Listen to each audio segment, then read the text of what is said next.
Tema da mensagem: não, diga não, invalide o processo. Vou falar aqui, não invalide o processo. Quem está passando por um processo, diga aí, eu estou passando. Está passando? Eu também estou. Levanta a mão, quem está passando também? Tá? Meu Deus, todo mundo, é isso mesmo. A Bia só penteou o cabelo, né? Aleluia. Não invalide o processo. Quando nós vemos a história de Jesus em Marcos 16, livro de Mateus, no livro de Lucas, cada um tem uma visão daquilo que foi dito por outras pessoas. Por que eu li a história de Marcos? Porque eu ainda vou pegar a história que está em Mateus, ou melhor, deixa eu ver aqui, a história que está em Mateus 28, depois eu vou partir para ela. Mas por que eu peguei Marcos? Porque tem alguns pontos aqui que eu preciso trazer para a igreja nessa noite. E quais são esses pontos? Tudo que Jesus estava passando e o processo dele que iria acontecer, tudo que Jesus iria passar ou já estava passando, foi avisado não somente por Jesus, mas foi avisado pelos profetas, foi avisado pelos seus discípulos, foi avisado por seus apóstolos, foi divulgado por aqueles homens, os sacerdotes e tudo mais. Não simplesmente os apóstolos, mas aqueles que seriam os apóstolos.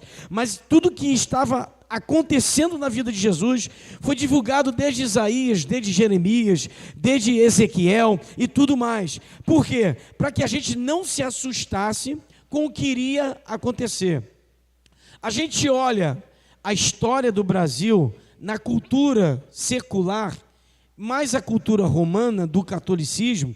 Quando eu olho o dia da Páscoa, que vem há 40 dias dizendo que iria acontecer a Páscoa, que iria acontecer a festa dos pães, dos tabernáculos, das tendas e tudo mais, Jesus vai avisando que para tudo isso tem data, para um grande processo. Jesus falou que iria morrer e que iria ao terceiro dia ressuscitar. Ele avisou, mas muitas pessoas não lembraram do que foi dito.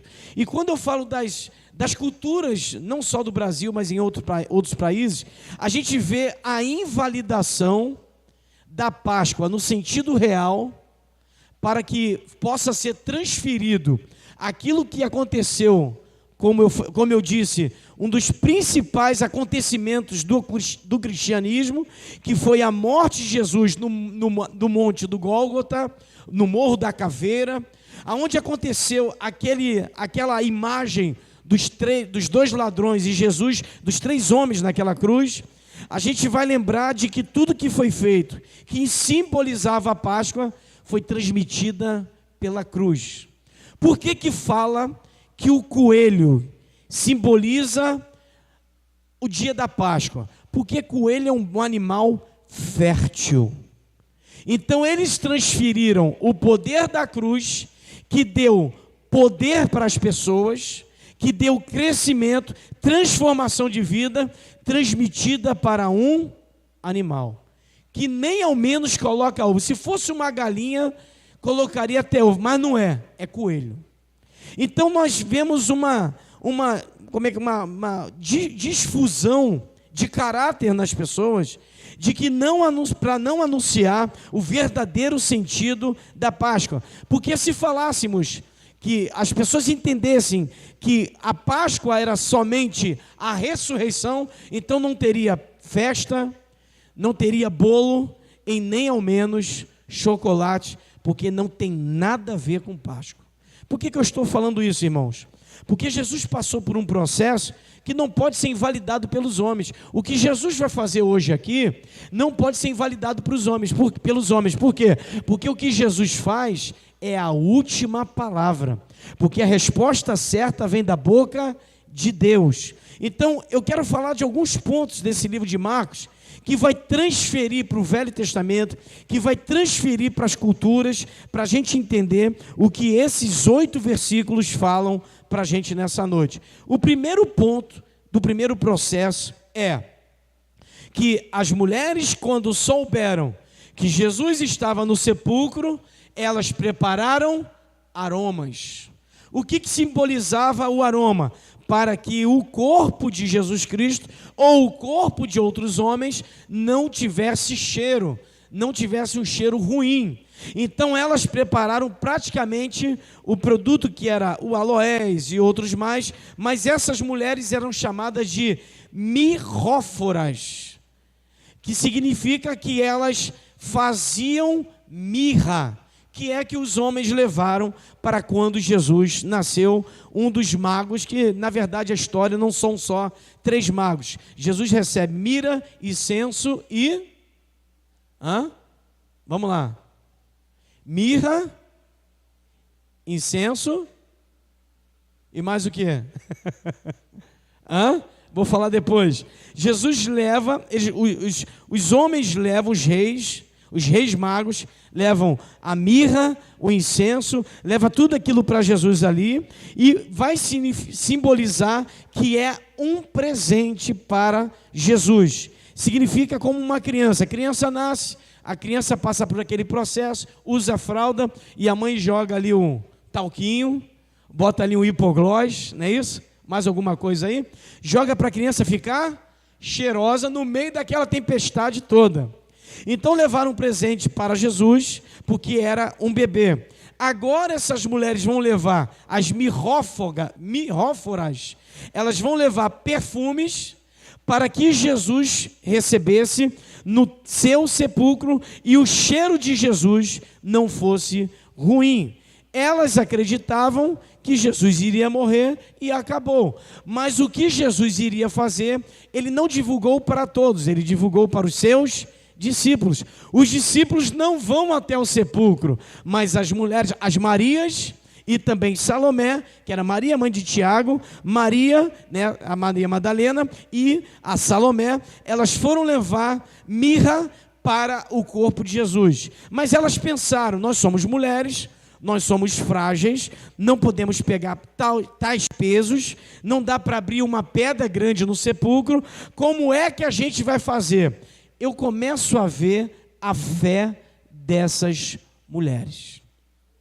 Aproveitando que minha sogra está aqui hoje, o nome dela é Maria. Maria, foi fácil ter 5 filhos? Né? Foi fácil ter 5 filhos? Não, né? Mulher ter filho? A minha mãe pelo menos teve 3. Né? Teve gente que teve 1, 2. Elane teve 2. Aleluia. Celina teve 4. Meu Deus. É fácil ter filhos? Não. Aquelas mulheres, elas vão para o sepulcro carregar a mirra para aquele que recebeu mirra quando era um bebê. E a Bíblia diz que elas vão para lá pela fé para tirar a pedra. Mas elas se perguntam, a pedra é muito grande, como é que nós vamos removê-la? A Bíblia vai dizer nesse primeiro versículo que passado o sábado, Maria Madalena, Salomé e Maria, mãe de Tiago, vão para lá para ungir o corpo de Jesus. Essas mulheres estavam vindo da Galileia e eram chamadas mirróforas, portadoras de perfumes. A alusão do primeiro dia da semana, o que diz essa palavra? Que foi no primeiro dia após o sábado, o primeiro dia da semana. Significa 2 coisas importantíssimas. Elas não sabiam, mas elas foram no melhor dia, domingo, o primeiro dia da semana. Que na visão significa uma nova criação e na segunda visão significa resplendor da ressurreição.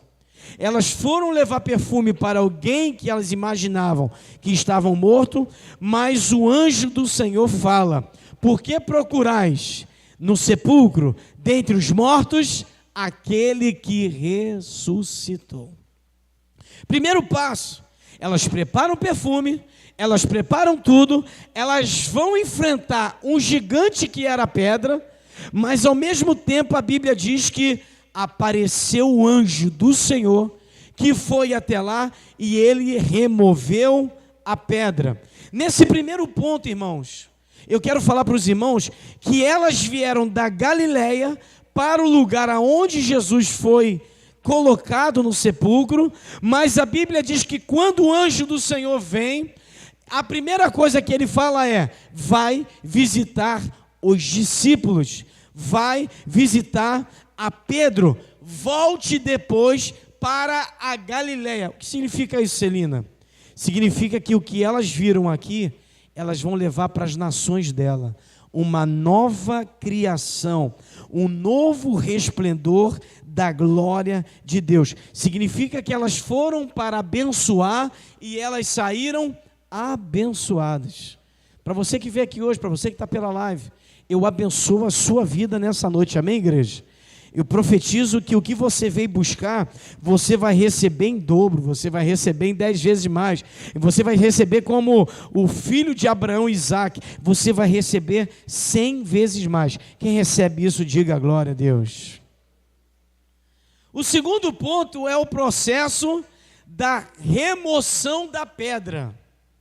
O primeiro ponto é o processo de ungir Jesus, e o segundo é de remover a pedra.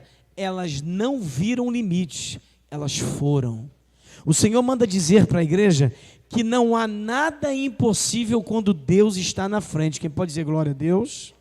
Não há nada impossível para o nosso Senhor, porque o Deus do impossível está aqui, e se você recebe, diga glória ao Senhor. Amém, irmãos? O segundo ponto é remover a pedra. Mas a Bíblia diz que um anjo removeu essa pedra e ela foi tirada pela ordem do Senhor. Por que Jesus não tirou a pedra? Porque Jesus poderia dar ordem antes e falar assim: pedra, sai da frente. Por que a pedra não saiu simplesmente com a palavra de Jesus? Porque ele não deu a palavra, ele deu ordem aos seus, diga comigo, anjos. Salmos 91, o que ele diz? Dará ordem aos seus anjos ao nosso favor. Mas por que não é o próprio Jesus que faz? É por causa do alinhamento. Tem coisas que Jesus manda fazer e tem coisas que Jesus vem fazer. Quando a gente vê a criação do homem, ele faz a separação das águas, ele coloca no quarto dia o sol e a lua, ele coloca ali tudo, faz até o sexto dia, e no sétimo dia ele descansa, mas no sétimo trabalha também, mas ele descansa e diz que está tudo pronto, está tudo legal, mas quando ele olha o homem, ele vai descer e fazer. Ele não mandou: olha, eu dou ordem para que o Espírito paire sobre as águas. O Espírito pairou por cima das águas. Eu dou ordem para que seja aberto os mares, como se fossem as placas tectônicas, começando a eclodir, começando a abrir mares, começando a abrir lagos, começando a abrir rios, começando a descer cachoeira das pedras, começando a acontecer o milagre do Senhor na terra. Mas quando ele vê o homem, ele vem. Aquele louvor, ele vem saltando sobre o monte. E quando ele vem, ele coloca a mão na nova geração, na nova criação, daquilo que ele colocou a mão. Poderia mandar alguém fazer? Sim. Mas tem coisas que Deus faz e tem coisas que Deus não coloca a mão. Pastor, eu preciso de um emprego, eu preciso trabalhar, eu preciso comprar o meu carro. A única coisa que Deus faz é abrir as portas, comprar e pagar, Ele deixa para você. Ah, mas eu preciso comer, se eu não comer, eu vou morrer. Então o Senhor vai abrir uma porta para você trabalhar muito, ralar muito, estudar muito, para que você alcance algo para poder comprar o que você precisa comer. Esse trabalho convém ao homem fazer, não é de Deus. É aquela velha história, aquele ditado: para você ajudar uma pessoa, não adianta você dar o peixe, você tem que dar a vara de pescar. Porque dar o peixe é muito fácil. Quer ver uma coisa? As pessoas que ganham tudo de graça e na mão beijada, valorizam coisas? Não. Por que não valorizam? Porque está muito fácil. E por que a gente está aqui hoje, depois do sacrifício de chuva? Será que eu vou? Será que eu não vou? Mas eu vou lá para decidir. Deus vai te abençoar por causa do sacrifício. Quem pode dizer glória a Deus? O sacrifício que Jesus quer não é o da cruz com os homens, porque Ele já fez. Ele quer que o seu sacrifício seja santo, vivo e agradável ao Senhor. Então, quando eu me sacrifico pelo reino, o reino manda para mim bênçãos espirituais. Isso é muito forte, irmãos. Remover a pedra não é com as mulheres. Remover a pedra é com o anjo do Senhor. Mas para a história de Lázaro, remover a pedra não era com o anjo, e nem com Lázaro que estava morto, e nem com Jesus, porque Jesus estava a caminho. Quem é que tirou a pedra? Os homens. Então, tem certas coisas, pastora Raquel, que é Deus que vai trabalhar, vai colocar a mão e vai fazer. Tem outras coisas que é a gente que tem que fazer. Diga para quem está do teu lado o tema da mensagem: não invalide o processo. Jesus é tão abençoador e tão maravilhoso e tão grande, que ele pede para os anjos tirarem a pedra, porque ele sabia que os discípulos Anderson Vergne, de Jesus, não iriam lá, mas quem iria era as Marias e Salomé, mulheres que foram lá para ungir o corpo de Jesus. Elas foram com uma intenção e lembraram, como é que nós vamos entrar se existe uma grande pedra? Irmãos, o anjo isso aqui é muito forte, eu vou profetizar, posso profetizar? O anjo do Senhor está removendo pedras na nossa vida hoje. Pedras enormes, irmão, batalhas enormes. Todo espírito decaído, todo espírito contrário, toda palavra maldita, que são grandes pedras, estão caindo por terra agora em nome de Jesus. Eu profetizo que caia a Babilônia, eu profetizo que caia o Egito, eu profetizo que a tua família vai ser transformada, porque pedras vão cair no dia de hoje. Quem crê, diga glória a Deus. Aleluia. Jesus estava num processo de transformação. O novo corpo, não mais aquele corpo todo machucado, mas as mãos furadas estavam ali. Jesus é aquela noiva que está no casamento. Enquanto está todo mundo preparando o salgadinho, preparando o bolo, a mulher está o dia todo fazendo cabelo, unha, pé. E meu Deus, é orelha, é nariz, é boca. E a mulher se transforma. E quando chega no casamento, todo mundo fala, uau. E olha a coisa tão linda, que o momento mais esperado do casamento não é o noivo, é a noiva. Porque a Bíblia vai igualar a mulher, a noiva, à igreja. Jesus deixou tudo preparado para que a noiva entrasse no lugar sagrado, santo, imaculado, e para ser exaltado, para que seja feito uma adoração naquele lugar ao Senhor por tudo que Ele tem feito. A pedra era grande, versículo 4, e olhando viram que já a pedra estava revolvida, e era ela muito... Irmãos, para você estar aqui hoje, pedras foram quebradas. Para você estar aqui hoje, para você tomar coragem de ver essa live, algumas pedras foram quebradas hoje. Ah, mas a chuva, o Brendo falou a chuva, eu falei, aguarda, Brendo, que daqui a pouco acaba, daqui a pouco passa. O nosso Deus, Ele é assim, as coisas podem estar uma tempestade, mas quando você vai ver, você sai daquela tempestade abençoado. Nós fomos para Saquarema, e eu tive a infelicidade, Rodrigo, de entrar na praia de Saquarema. Entrei no roda-moinho junto com o irmão Vitor, que era um irmão escurão, 2 metros. Não sei se a Raquel lembra do Vitor, da Sabrina. E nós entramos ali, nós entramos no roda-moinho e o cara falou assim, não luta contra o roda-moinho, deixa levar. Quando levou, nós entramos assim, ó, e saímos do outro lado, perto assim, 5 metros. Nós só saímos do caminho do roda-moinho. Quando eu saí daquele lugar, eu falei, meu Deus, eu não entro mais nessa praia não, porque Saquarema... Amém, obrigado. Essa praia é abençoada e ela carrega, meu obrigado, Anderson. Eu quando vi essa situação, eu comecei a pensar que aquela situação era muito grande, a pedra era muito grande, a adversidade era muito grande, mas quando eu saí daquele roda-moinho, ou do redemoinho, eu comecei a ver a glória do Senhor, tipo assim, obrigado, Senhor. O Senhor me deu mais uma oportunidade de viver. Tem uns roda-moinhos que Deus leva a gente, sabe? Sai lá de Madureira e vem para São João. Tem é roda-moinho ou redemoinho? É os dois, né? Tá bom.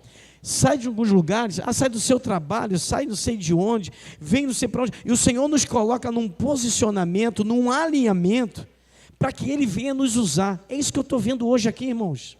Nós estamos prontos para receber algo de Deus, que para os homens é muito grande, uma pedra, mas o nosso Senhor é maior do que aquela pedra. Aí no versículo, Salmos 34, irmão, vai lá para Salmos. Eu abri aqui em Salmos 34. Salmos 34, versos 7, 8 e 9. A pedra pode ser grande, mas o nosso Senhor é maior do que ela. As dificuldades nunca vão se comparar com o peso da glória. Pastor, estou vivendo algo que eu nunca queria viver para a minha vida. Isso aí é um processo. Vamos lá? Salmos 34, 7, 8 e 9. O anjo do Senhor, esse versículo minha mãe gosta muito, acampa-se ao redor dos que o temem, e ele faz o quê? Os livra. O 8. Provai e vede que o Senhor é bom. Bem-aventurado o homem, sentido genético, que nele confia. Temei ao Senhor, vós os seus santos, pois não tem falta alguma aqueles que o... Então eu vou profetizar na vida de vocês. Primeira coisa que eu vou profetizar: o Senhor está acampado ao redor da tua casa. O Senhor está acampado aqui ao redor do Menk, guardando essa igreja, e no final do versículo 7 ele diz: eu livro vocês. Sabe por que nós estamos aqui hoje? Porque Deus nos livrou do laço do passarinheiro, da peste perniciosa, e Ele nos deu vida. É por isso que nós estamos aqui. Provai e vede, a segunda parte da profecia. Provai e vede que o Senhor é bom. Bem-aventurado o homem que nele confia. Se você confia no Senhor, Ele é bom para a tua casa.